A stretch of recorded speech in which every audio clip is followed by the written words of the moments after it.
Hi all എല്ലാവർക്കും സുഖമല്ലേ? ഞാനും സുജിത്തും കൂടെ കുട്ടിക്കാനം പോകാമെന്ന് കരുതി മനുച്ചേട്ടൻ്റെ അടുത്തോട്ട് വന്നു. മനുച്ചേട്ടൻ്റെ അടുത്ത് വരുന്നത് എന്തിനാണെന്ന് അറിയാമല്ലോ. മനുച്ചേട്ടൻ അറിയാം ഹെൽമെറ്റിന് വേണ്ടി തന്നെ വരുന്നതെന്ന്. അങ്ങനെ മനുച്ചേട്ടൻ്റെ ഹെൽമെറ്റ് മേടിക്കുകയാണ്. മേടിച്ച് കഴിഞ്ഞ് ഞങ്ങളിങ്ങനെ പെതുക്കെ യാത്ര തിരിച്ചു. കുളത്തുറമൊഴി, ചുങ്കപ്പാറ, പൊന്തമ്പുഴ വഴിയാണ് പോകുന്നത്. ഞങ്ങളിങ്ങനെ ഓരോ കാര്യങ്ങളൊക്കെ പറഞ്ഞ് പൊയ്ക്കൊണ്ടിരിക്കുകയാണ്. പിന്നെ എന്തായാലും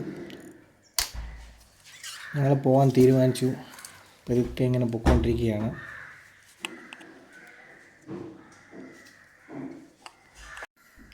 ക്യാമറാമാൻ സുജിത്ത് മോനാണ്. സുജിത്ത് മോനോട് അങ്ങനെ പിടിക്കും ഇങ്ങനെ പിടിക്കുന്നൊക്കെ പറയുന്നുണ്ട്. ഞങ്ങൾക്ക് വലിയ ഐഡിയ ഒന്നുമില്ല. ഞങ്ങൾ എങ്ങനെയൊക്കെയോ പിടിച്ച് ക്യാമറ ഒക്കെ എടുത്ത് പൊയ്ക്കൊണ്ടിരിക്കുകയാണ്. ഹെൽമെറ്റ് ഉള്ളതുകൊണ്ട് ചെക്കിംഗ് ഒന്നും പേടിക്കണ്ട. ഞങ്ങളിപ്പോൾ ഇതൊക്കെ ഇങ്ങനെ കുട്ടിക്കാനത്തെ ലക്ഷ്യമാക്കി ഇങ്ങനെ പതുക്കെ പൊയ്ക്കൊണ്ടിരിക്കുകയാണ്. വലിയ സ്പീഡിലൊന്നുമല്ല, 40 കിലോമീറ്റർ സ്പീഡിൽ ഇങ്ങനെ പൊയ്ക്കൊണ്ടിരിക്കുകയാണ്. KSRTC കണ്ടു. ഇതിപ്പോൾ പൊന്തമ്പുഴ വനത്തിൽ കൂടെയാണ് പൊയ്ക്കൊണ്ടിരിക്കുന്നത്. നല്ല തണലും തണുപ്പുമാണ് ഉള്ളത്. വണ്ടി ഇങ്ങനെ പൊയ്ക്കൊണ്ടിരിക്കുകയാണ്. അങ്ങനെ ഞങ്ങൾ എരുമേലി എത്തി. എരുമേലി പള്ളി കാണിക്കാം. എരുമേലി എത്തിയിരിക്കുകയാണ് ഗൈസ്. എരുമേലി വാവരി ജുമാ മസ്ജിദാണ്.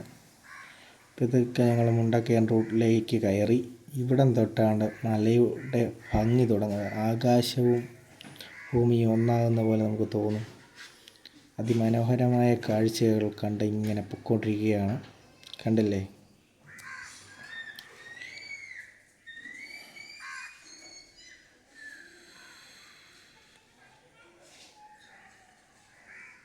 ഒരു പ്ലാനിങ്ങും ഇല്ലാതെ എടുത്ത തീരുമാനമായിരുന്നു ഇന്നലെ. അങ്ങനെ വളഞ്ഞങ്ങാനത്ത് എത്തിയിരിക്കുകയാണ്.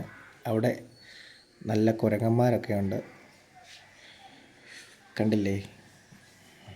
കുരങ്ങന്മാരെ കണ്ടു. അത് കഴിഞ്ഞ് ഇതാണ് നമ്മുടെ വെള്ളച്ചാട്ടം. ഇപ്പോൾ ഉച്ച സമയത്താണ് ഞങ്ങൾ ചെന്നത്. ഉച്ച സമയത്തൊക്കെ വലിയ ആളുകളൊന്നും ഇല്ല. കണ്ടില്ലേ?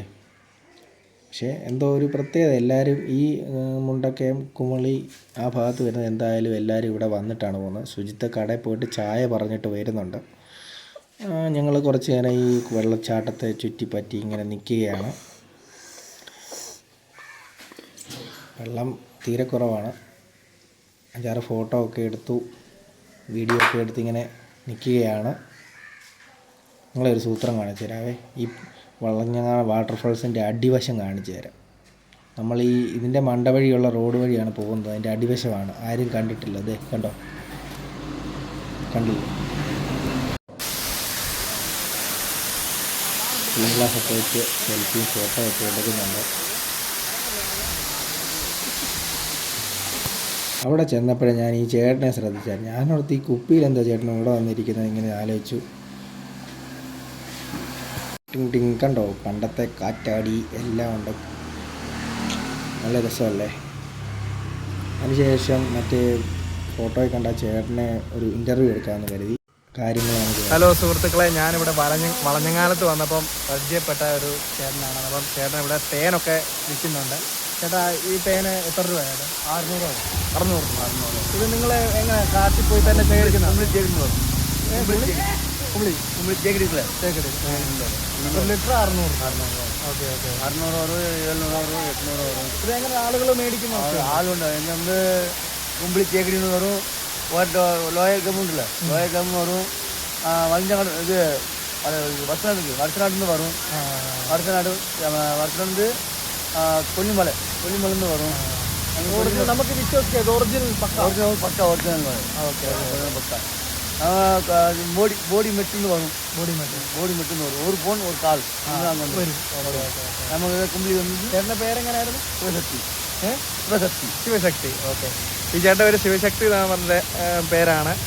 അപ്പം ചേട്ടന് ആവശ്യമുണ്ടെങ്കിൽ നിങ്ങൾ ഇവിടെ വരുവാണെങ്കിൽ ചേട്ടൻ ഇവിടെ കാണും. ഒരു കുപ്പി 1 ലിറ്റർ 600 രൂപ. ഓക്കെ. ഇന്ന് മൊത്തം ഞങ്ങൾ ഫുൾ ട്രിപ്പാണ്. പൈൻമരം കാടുകളും എല്ലാം കാണിക്കാം നിങ്ങളെ. ഗൈസ് ഞങ്ങൾ പോവുകയാണ്.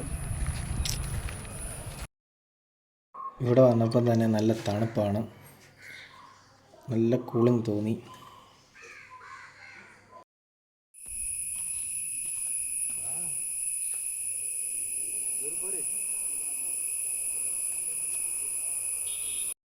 കുട്ടിക്കാനത്തുനിന്ന് കുമളി റൂട്ടിലുള്ള പൈൻമര കാട്ടിലാണ് ഞങ്ങളുള്ളത്. നല്ല കൂളിംഗ് എന്ന് വെച്ചാൽ പക്ക കൂളിംഗ് ആണ്. ഒരാൾക്ക് 30 രൂപ പാസ്സാണ്. കണ്ടില്ലേ, അടിപൊളി വൈബാണ്. വൈബ് കണ്ടോ, ആളുകളൊക്കെ ഇഷ്ടം പോലെ വരുന്ന അടിപൊളി സ്ഥലം.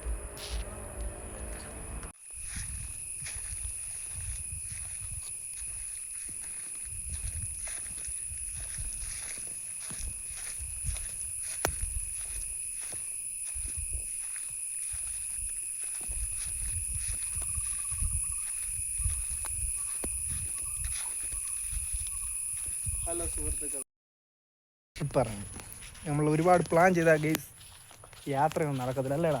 അതാണ് നമ്മൾ ഒരു തീരുമാനം എടുത്ത് ഇന്നലെ വൈകിട്ട് അണജി നാളെ കുട്ടിക്കാനം പോകുന്നു. ഞങ്ങൾ അങ്ങനെ വന്നു. ഇവിടെ ഇപ്പം കറങ്ങാൻ വരുന്നു. നല്ല പ്ലേസ്, സമാധാന ശാന്തതയുള്ള പ്ലേസ്. അതാണ് നമ്മളൊരു കാര്യം തീരുമാനിച്ചാൽ അത് ഇറങ്ങി തിരിക്കുക എന്നുള്ളതേ ഉള്ളൂ. അല്ലാതെ പ്ലാൻ ചെയ്തിരുന്നിട്ട് കാര്യമില്ല. ചിലവരെയൊക്കെ വിളിച്ചു കഴിഞ്ഞാൽ പറയും എനിക്ക് സമയമില്ല, ബുദ്ധിമുട്ടാണ്. അങ്ങനെ നോക്കിക്കഴിഞ്ഞാൽ എല്ലാവർക്കും ബുദ്ധിമുട്ടും കാര്യങ്ങളുമാണ്. നമ്മൾ ജോലി തിരക്കും ഫോണടി ബഹളം അലമ്പുകളിൽ നിന്നെല്ലാം പീസ്ഫുൾ ആയിട്ടുള്ളൊരു സ്ഥലം. എപ്പോഴും ലൈഫ് ഒരു എൻ്റർടൈനിങ് ആയിട്ട് നമ്മൾ നടക്കുവാണെങ്കിൽ മനസ്സ് സേഫ്റ്റിയാണ്, മനസ്സിനൊരു സുഖമുണ്ട്, സമാധാനമുണ്ട്, പീസ്, ശാന്തത. ആ പീസ് അല്ല, പീസ്ഫുൾ, സമാധാനം. ഗെയ്സ് ഞങ്ങൾ അവിടെ പേരിലെല്ലാം പോയി. ഇനി ഞങ്ങൾ ചോറുണ്ണാനുള്ള പരിപാടിയൊക്കെയാണ് ഗെയ്സ്. ചോറുണ്ണാൻ പോവുകയാണ്. ഇവിടെ നല്ലൊരു പ്ലേസ് ഉണ്ടെന്ന് പറയുന്നു. ഇവന് അറിയാവുന്ന നല്ലൊരു പ്ലേസ് ഉണ്ട്, അവിടെ പോയി ഇനി ചോറുണ്ണണം. അത് നെക്സ്റ്റ് അതാണ്, കണ്ടല്ലേ ദേ അടുത്ത അടിപൊളി. എനിക്കൊരുപാട് ഇഷ്ടപ്പെട്ടു കേട്ടോ. ഇനി സമയം കിട്ടുവാണെങ്കിൽ ഇനി യാത്ര ചെയ്യണം, യാത്ര ചെയ്യണം ഗെയ്സ്. പിള്ളേരെയും കൊണ്ടൊക്കെ നമ്മൾ എല്ലാ മാസവും EMI അടച്ച് കുടുംബവും നോക്കി നടന്നു. നമുക്കായിട്ടൊരു സമയം നമ്മൾ കണ്ടെത്തണം ഗെയ്സ്. സൺഡേ നടക്കില്ല ഗെയ്സ്. അപ്പുറം മച്ചാനെ എന്നാ മച്ചാൻ എന്നാ പറയാൻ, ഫാമിലി ആയിട്ടൊക്കെ തിരക്കൊക്കെ ആയിട്ടിരിക്കുന്നവരൊക്കെ ഞായറാഴ്ച ദിവസം ഒഴിവുള്ള ദിവസങ്ങളിൽ പിള്ളേരെയൊക്കെ ആയിട്ട് ഫാമിലിയൊക്കെ ആയിട്ട് ഇങ്ങനെ കറങ്ങുന്നത്. അതെ. ഹലോ ഗെയ്സ്, എൻ്റെ കൂട്ടുകാരൻ കാട്ടുള്ളി മണപ്പിക്കാൻ പോവാണ്. എടുത്തത്